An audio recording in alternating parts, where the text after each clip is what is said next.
Hi everyone, welcome back to my YouTube channel. It's me, Helena Nyango, and I'm here once again to talk to you about something very, very important, so stay tuned. So today we are going to talk about a very, very important matter which mostly concerns our girls here who come to work in Arabic countries. So my question is, or what I'm talking about today is, why do many girls fall into depression when they come to work in Arabic countries? Okay? Or why do they even go crazy? We have girls, a lot of cases with who girls go crazy. Before they come here, they are okay. They are mentally fit. They are physically fit, because before you come here, you have to be tested.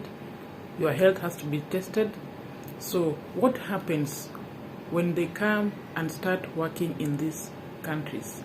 So stay tuned until the end of the video and you will see the reason why a lot of our girls fall into depression. So the main thing why we fall into depression is because when you reach here, it is isolation. What do I mean when I say isolation? When you come here, first of all, most of the bosses, they still believe that when you have our phones, we are not working. When you have a phone, you will not work. That is what most of the bosses believe. So number one, they'll do this. They'll isolate you from your phone.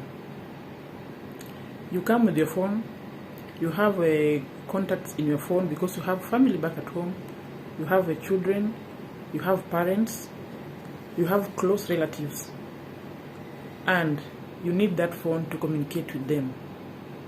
So when you reach here, they will ask you if you have a phone.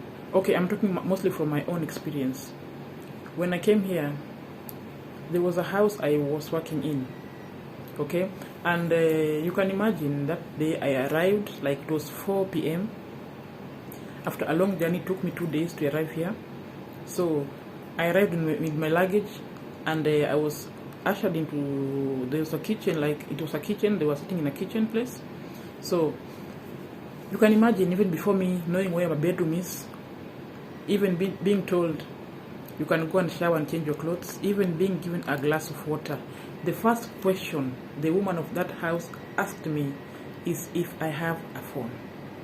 Okay, and I was like, oh, I just arrived now, so what kind of receiving is this? Okay, he asked me if I have a phone, and I tell her yes, I have a phone. She told me, give me your phone. And I was like, I should give you my phone. I asked her, why should I give you my phone? You know, she told me, if you have a phone, you will not be able to work. You will be concentrating on your phone. And I was like, no, I know my work. I cannot be concentrating on the phone the whole day. I came here because of work. So what do you mean when you say I'll be using my phone and not working for you? So we exchanged words there, and I did not submit to it. I did not give her my phone. You know why? Because this is my phone. I bought it with my own money. I came with it here. Back at home, I have a family. I have my children. I have my family there, and I need communication.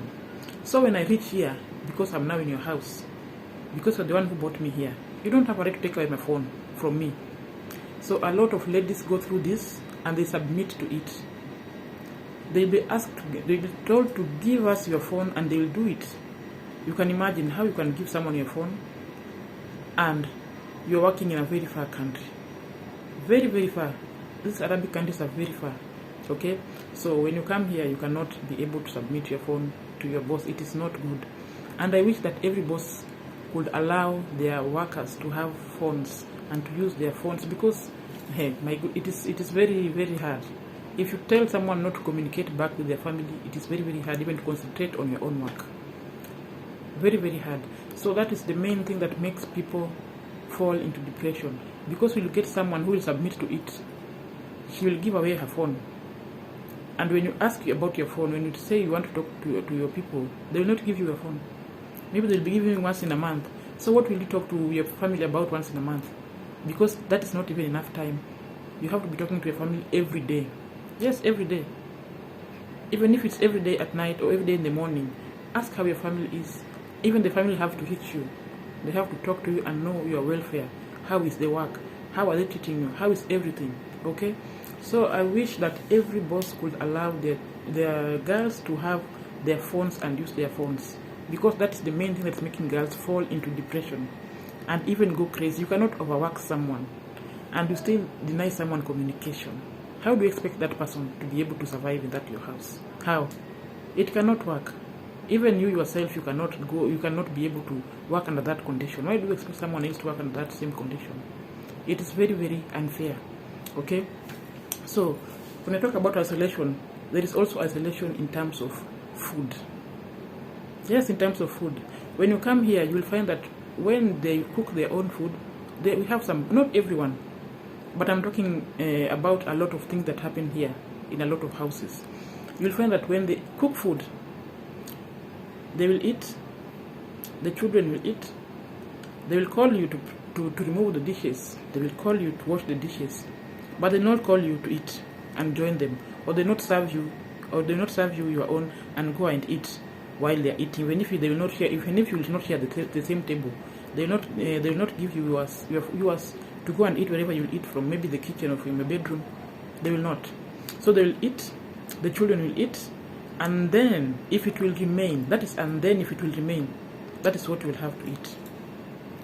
My sister, will you not fall into depression? Because you will be like, oh my goodness, why are they treating me like I'm an animal? You can imagine, how can you eat a leftover that people have eaten? You can imagine a child, the way the children they eat here and there, and the way they eat, maybe in the same senior, maybe in the same plates, they'll be eating like this. They tell you to come and eat. Some even will go to the extent that even throwing the food in the dustbin, and they forget that they did not eat. You did not eat as their worker, and they still expect you to be working. So we go through a lot, and I think these issues will also be addressed about the way people eat in the houses. Some are eating very well.